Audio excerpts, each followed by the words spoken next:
ए व्यक्ति माने होउचंती समस्ते आठगड़ तहसिल अंतर्गत मेघा पंचायतर दासपुर बासिंदा एमानंकर नाम आठगड़ पुलिस पक्षर 107 मोकदमा रुजु कराई जहाँफल से आज आसी आठगड़ कोर्ट को जमिन होगापी 107 पुलिस केस रुजु कर कारण होउची जे मेघा पंचायतर जो दासपुर बालीघाट अच्छी 2014 मसीहा ठारू ए बालीघाट को संपूर्ण बंद कर हाईकोर्ट बंद कर किंतु गत 10 वर्ष है चोरारे बालीघाट चलुची जहाँफल स्थानीय अंचल बासिंदा माने विशेष हैरान सम्मुखीन होती रास्ता घाट ताड़ी हो बाली गदेक रखिंट प्रत्येक दिन चोरारे बाली जाऊे ग्रामवासी मैंने अभियोग करते तहसिल अभियोग कर जावापर से ना 107 मोकदमा रुजु होती। आज आम निकट अच्छा सरपंच अच्छा समिति सभ्य अच्छा एवं अन्य ग्रामवासी मैंने अच्छा आसतु पचारि बुझा आप सरपंच अच्छा कौन पाई 107 केस आज्ञा आमर जो दासपुर बालीघाट अच्छी मेघा पंचायत दासपुर ग्रामर बालीघाट अच्छी से नीतिबद्ध भाव बाली चोरा चालान चलती रॉयल्टी भी आदाय होती तेणुक आम ग्रामवासी वृंद यह अभियोग करूँ आसिक सब कलेक्टर पाखे आज्ञा ये रीतिमत भाव बाली चोरा चालान चलती यह बंद करा जाऊ आईएस भी गोटे लेखा दिखाई तहसिलदार को भी लेखा दिखाई सब कलेक्टर को लेखा दिखाई लेखादेला कौन स्टेप से नेले ना 144 दफा भी सी जा लगे कि कौन एक्शन से नेले ना जहाँफल कि तापर भी बाली चोरा चालान चली किंतु जो मैंने अभियोग कराया आसी जो ग्रामवासी वृंद अभियोग कराया आसी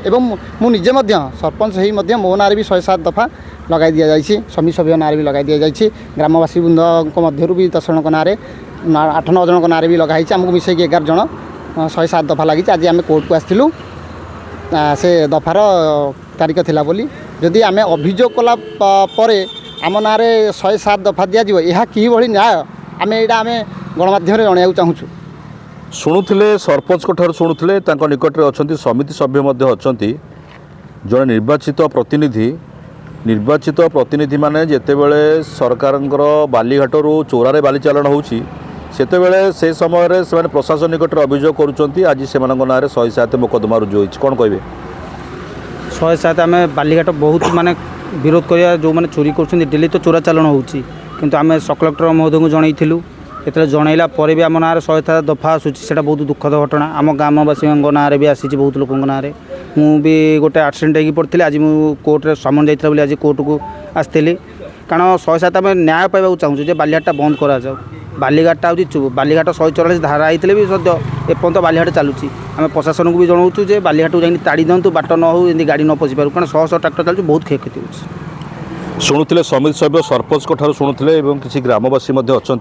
से नाम 107 मोकदमा रुजु कर कौन कहे घटना को लेकिन आज्ञा आम दासपुर मौजार बालीघाट दीर्घ दिन है चली आम दासपुर ग्राम तरफ आसी सब कलेक्टर महोदय को अभियोग करूँ बालीघाट कि बंद कर जाऊ सब कलेक्टर महोदय आमको प्रतिश्रुति देते मुझे 144 करी से बालीघाट को कहीं प्रवेश करें ना किंतु सब कलेक्टर महोदय जो कार्यकलाप ताहा आज निंदनीय जमती माने बाली आगु चोरी होउतिला एबे दिन दिही पर बाली चोरा चालान चली यही कथा जदि माननीय मुख्यमंत्री कान पड़े केमती जे 100 जो 144 होता 144 मानेटा कौन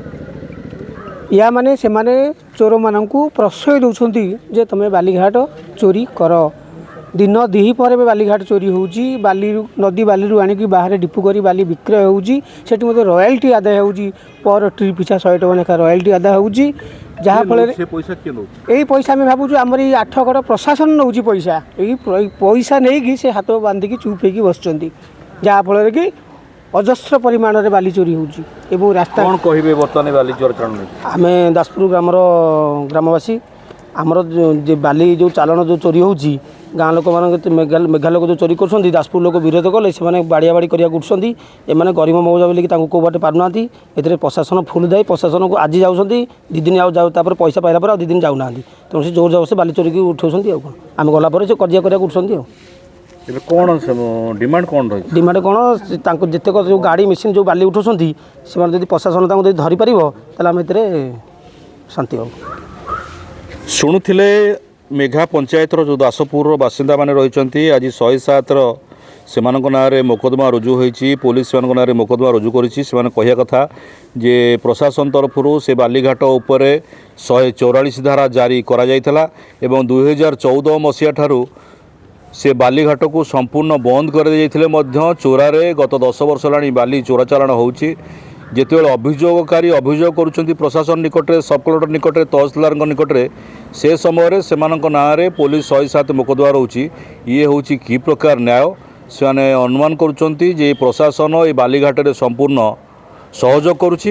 ଯାହାଫଳରେ ଦୈନିକ ଶହ ଶହ ଟ୍ରକ୍ ବାଲି ଏଠାରୁ ଚୋରା ଚାଲାଣ ହେଉଛି ରାଜ୍ୟର ବିଭିନ୍ନ ସ୍ଥାନକୁ। ସେମାନଙ୍କର ଦାବିରୁ ଗୋଟିଏ କଥା ରହୁଛି, ବାଲିଘାଟକୁ ସମ୍ପୂର୍ଣ୍ଣ ବନ୍ଦ କରିଦିଆଯାଉ। ଯେଉଁ ରାସ୍ତା ବର୍ତ୍ତମାନ ହେଇଛି ସେ ରାସ୍ତାକୁ ସମ୍ପୂର୍ଣ୍ଣ ବନ୍ଦ କରିଦେଲେ ବାଲିଘାଟ ଭିତରକୁ ବା ମହାନଦୀ ଭିତରକୁ କୌଣସି ପ୍ରକାର ଗାଡ଼ି ବା ଟ୍ରାକ୍ଟର ଯାଇପାରିବ ନାହିଁ। ତେଣୁ ପ୍ରଶାସନ ନିଶ୍ଚିତ ଭାବରେ ଏହା ଉପରେ ପଦକ୍ଷେପ ନେବାକୁ ଗ୍ରାମବାସୀମାନେ ଦାବି କରିଛନ୍ତି। ବ୍ୟୁରୋ ନ୍ୟୁଜ୍, ଉଦୟ ଲାବଣ୍ୟ।